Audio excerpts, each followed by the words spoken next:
কোরআন কিতাবুল কালিমের মধ্যে মালিক ইবনে দিনার রাহমাতুল্লাহি আলাইহি ওনার জামানায় দুইজন অগ্নি পূজক, দুই ভাই, এক ভাইয়ের বয়স হইল 73 বছর, ছোট ভাইয়ের বয়স হইল 35 বছর। দুই ভাই, যার বয়স 35 বছর, সে 35 বছর মায়ের পেটের থেকে পড়ে আগুনের পূজা করে। যার বয়স 73 বছর, সে মায়ের পেটের থেকে বের হয়ে আগুনের পূজা করে। ছোট ভাই বলে, বড় ভাই, তুমি 73 বছর যাবত আগুনের পূজা করতেছ, আমরা তো পরীক্ষা করি, আগুনের মধ্যে হাত ঢুকায় দেখি, আগুন যদি আমাদেরকে খাতির করে না পোড়ায় তাহলে বুঝে এর ইবাদত করে লাভ আছে।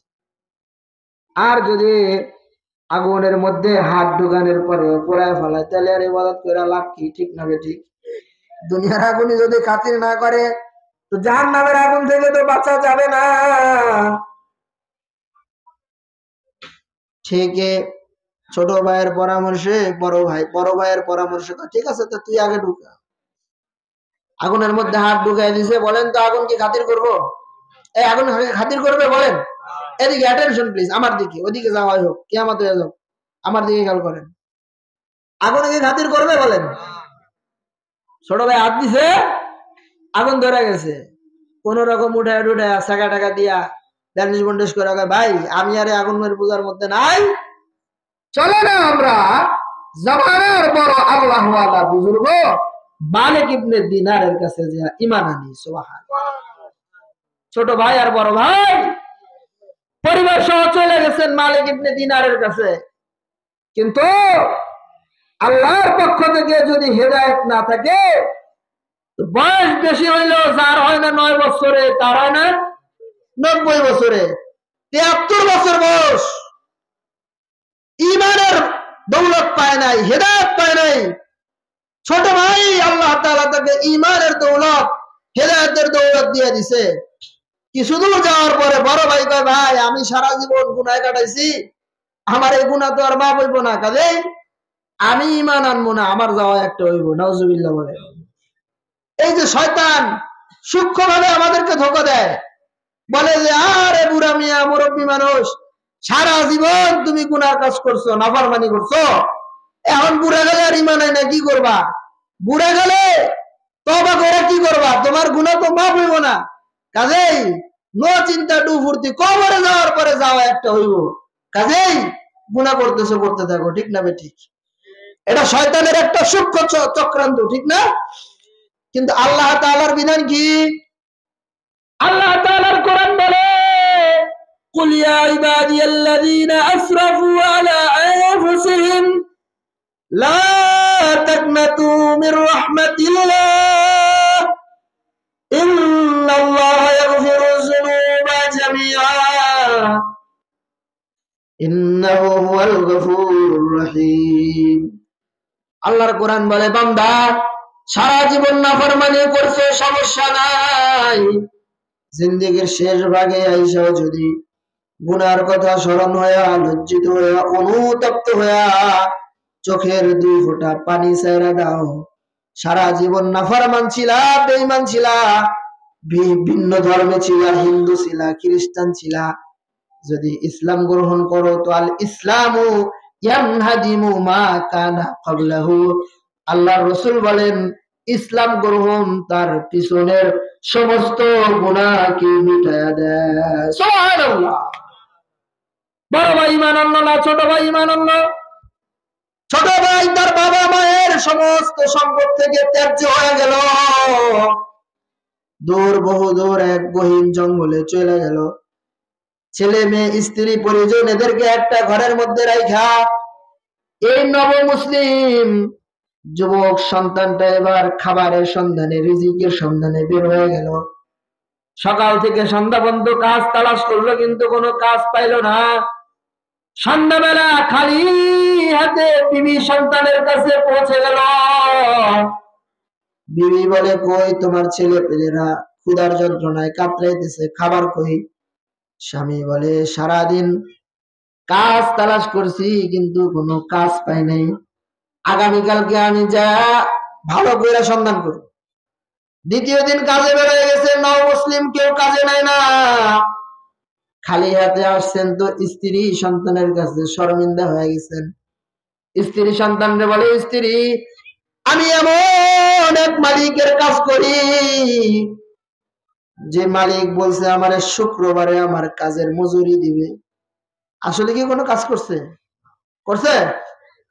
এই লোকটা চিন্তা করতেছে যেহেতু কোনো কাজ পাইতেছি না, তাহলে আহকামুল হাকিমিন আল্লাহ তাআলার কুদরতি কদমে সিজদায় পড়ে যায়। এই লোকটা সকাল থেকে সন্ধ্যা পর্যন্ত নামাজ পড়ছে, সুবহানাল্লাহ। মরে গেছে খালি হাতে। যা বলতেছে যে আমার মালিক বলছে শুক্রবারে দিবে। পরের দিন তো শুক্রবার, সকাল থেকে সন্ধ্যা পর্যন্ত কাজ না পায়া তো ওই বান্দা নামাজে কাটায় দিছে, সুবহানাল্লাহ।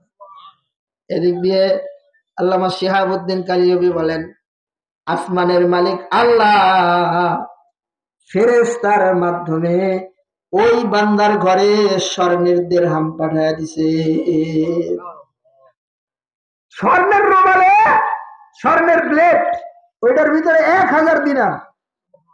1 দিনার নিয়ে স্ত্রী সার্রাফির কাছে গেছে, ইহুদি, ভাই আমার এটার বিনিময়ে কিছু খাবার টাবার দেন। এ বলে যে এটা কই পাইছো? এটা তো দুনিয়ার কোনো মুদ্রার সাথে মিল নাই। স্ত্রী ঘটনা খুলে বলার পরে সার্রাফি ইহুদি বলে, আমি তোমার কাছে ইসলাম পেশ করলাম, আমারে মুসলমান বানায় দাও। 1 দিনারের বিনিময়ে 1000 দিরহাম দিছে।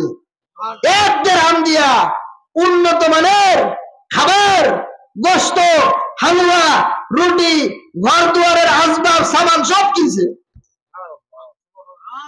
এই নও মুসলিমের স্ত্রী ঘরে আইসা ঘর দুয়ার সবকিছু আসবাবপত্র দিয়া সবাইছে, দামি দামি উন্নত মানের কোরমা, পোলাও, বিরিয়ানি রান্না করছে।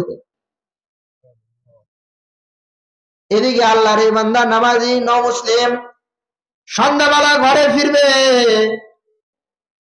চিন্তা করতেছে স্ত্রী সন্তানের কাছে কেমনে মুখ দেখাবো। কিতাবের মধ্যে আছে, আল্লামা শিহাবুদ্দিন কালিয়বী বলেন, আল্লাহর এই বান্দা তার রুমালের মধ্যে কিছু বালি নিছে। বালি কি নিছে বলেন? বালি নিছে। স্ত্রীর কাছে গিয়া বলবো যে এই যে এতদিন যে মালিকের কাজ করছে, ওই মালিক আজকে আমার কিছু আটা দিছে। আটা ঘরের কাছাকাছি আইসে যে লোক অবাক, ঘরের বাড়ির get up set up change. ঘরের ভিতর থেকে কোরমা পিলা, কোরমা পোলাও, বিরিয়ানির ঘেরান আসতেছে। ঘরের দরজা জানলা ফিটফাট, বিছানার চাদর ফিটফাট। এই লোকটা ওই যে পুটলি যেটার মধ্যে বালু ঢুকাইছিল ওইটারে দরজার বাইরে রেখে দিছে। ঘরের ভিতরে যাওয়ার পরে স্ত্রীর কাছে হালাত জিজ্ঞেস করতেছে যে সকালবেলা ঘর থেকে গেলাম এক হালাতে, সন্ধ্যার মধ্যে এত চেঞ্জ, এত পরিবর্তন কেমনে হইল? স্ত্রী বলে, আপনি যে মালিকের কাজ করেন ওই মালিক লোক মারফত আমাদের কাছে 1000 স্বর্ণ মুদ্রা পাঠায় দিছে। আচ্ছা বলেন তো এই মালিকটাকে? রিজিকটা আসছে কোথা থেকে? আসমান থেকে, আল্লাহর পক্ষ থেকে। আসমানের মালিক আল্লাহ आज भी हो जो इब्राहिम का ईमान पैदा आग कर सकती है एक अंदाजे गुलिस्ता पैदा।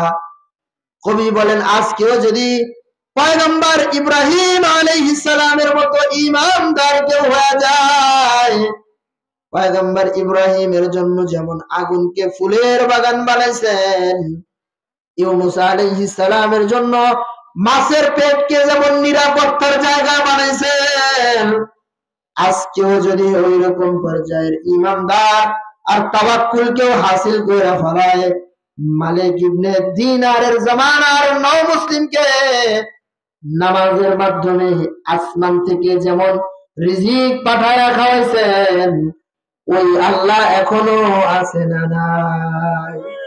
আল্লাহ মনে হয় একটু দুর্বল হয়ে গেছে, বয়স মনে হয় একটু বেশি হয়ে গেছে। নামাজের মাধ্যমে রিজিকের ফয়সালা আল্লাহ তাআলা ওয়ালা মান হাফাযা খামসা সালাওয়াত আকরামাহুল্লাহু তাআলা বি খামসি খিসাল। কয় যে 5 ওয়াক্ত নামাজের হেফাজত করবে, এক নম্বরে আল্লাহ তাআলা রিজিকের সংকট দূর করবেন, 2 নম্বরে ওয়ারফাউ আনহু আযাবাল কবরি, আল্লাহ তাআলা নামাজি বান্দার কবরের আযাব উঠায় নেবেন। সুবহানাল্লাহ। নামাজি বান্দার কবরের পাশে মাইয়িতকে যখন কবরে রাখা হবে, তার নামাজ তার ডান দিকে চলে আসবে, নামাজি বান্দার পক্ষ থেকে মুনকার নাকিরের সওয়ালের জবাব দিবে। সুবহানাল্লাহ বলেন সুবহানাল্লাহ। 3 নম্বরে আল্লাহর রাসূল বলেন নামাজি বান্দার 3 নম্বরের পুরস্কার 30,000 বছরের ফুরসুরাত, যে ফুলসুরাতের নিচে আল্লাহ তাআলা জাহান্নাম রাখছেন। ফুলসুরাত পার হইতে গিয়া যদি কেউ কোনোভাবে মিস্টেক করে সরাসরি সে জাহান্নামের অতল গহ্বরে পড়বে।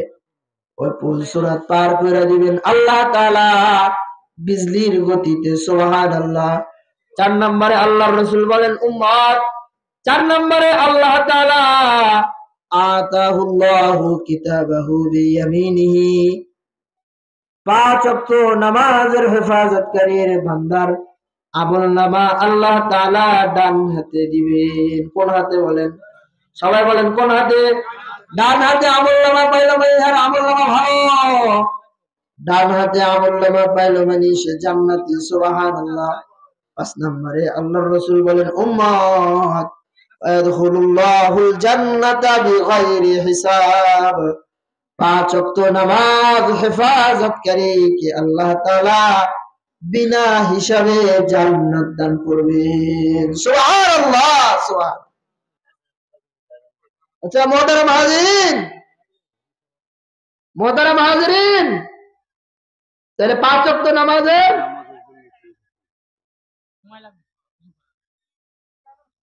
শেষ তো, আমার আলোচনা শেষ হয়ে গেছে তো। তাহলে মেরাজের রাত্রে পুরস্কার কয়টা? কয়টা বলেন? পুরস্কার মেরাজের রাত্রে পুরস্কার আল্লাহর পক্ষ থেকে 3টা। একটা হলো 5 ওয়াক্ত নামাজ, কি বলেন? আর নামাজ পড়তে হবে কোথায়? ঘরে বসে না মসজিদে? কথা বলেন। মসজিদে 5 ওয়াক্ত নামাজ যদি কেউ মসজিদে জামাতের সাথে আদায় করে তো তার 1 রাকাতে কমপক্ষে 25 রাকাতের সওয়াব হয়। সুবহানাল্লাহ বলেন। সুবহানাল্লাহ বলবেন না? এই যে মসজিদ যে হইছে, আপনাদের এলাকার মানুষ সবাই মিলা মসজিদটা করছেন, মসজিদের রক্ষণাবেক্ষণ কি ওই যে কালীর বাজারের মানুষ করবে? ওই যে শিরঘাড়ার মানুষ নাই মহল্লার মানুষ? মহল্লার মানুষ যদি মসজিদ আবাদ করেন, মসজিদ আবাদকারী আল্লাহর রাসূল বলছেন ইন্নামা ইয়া'মুরু মাসাজিদাল্লাহি মান আমানা বিল্লাহি ওয়াল ইয়াউমিল আখির, কয় নিশ্চয়ই ওই সমস্ত মানুষরাই মসজিদ আবাদ করে যারা আল্লাহর উপরে কিয়ামত দিবসের উপরে বিশ্বাস রাখে। সুবহানাল্লাহ। পাশাপাশি আল্লাহর রাসূল আরেকটা সুসংবাদ দিবেন, কয় যারা মসজিদ আবাদ করে মানে মসজিদে আইসা প্রতিনিয়ত হাজিরা দেয়, 5 ওয়াক্ত নামাজ আদায় করে, আল্লাহ তাআলা আল্লাহর রাসূল বলেন ফাস্তাশহাদু লাহুল ঈমান, তোমরা ওই সমস্ত মসজিদ আবাদকারীদের জন্য ঈমানদার হওয়ার সুসংবাদ দাও। সুবহানাল্লাহ। ঈমানদার যদি কেউ নিজেকে দাবি করে তাকে অবশ্যই 5 ওয়াক্ত নামাজ মসজিদে আইসা উপস্থিত হইয়া হাজিরা দিতে হবে। ঠিক না ঠিক? তাহলে মসজিদে হাজিরা দিবেন তো ইনশাআল্লাহ? সকাল সন্ধ্যা মসজিদ আবাদ করবেন তো? মসজিদ আবাদকারীর জন্য যে আমার আগে হুজুরে বললেন, মসজিদ আবাদকারীর জন্য কিয়ামতের ময়দানে মসজিদ সুপারিশ কইরা তাকে জান্নাতে নিয়ে যাবে। আখিরু দাওয়ানা আলহামদুলিল্লাহি রাব্বিল আলামিন।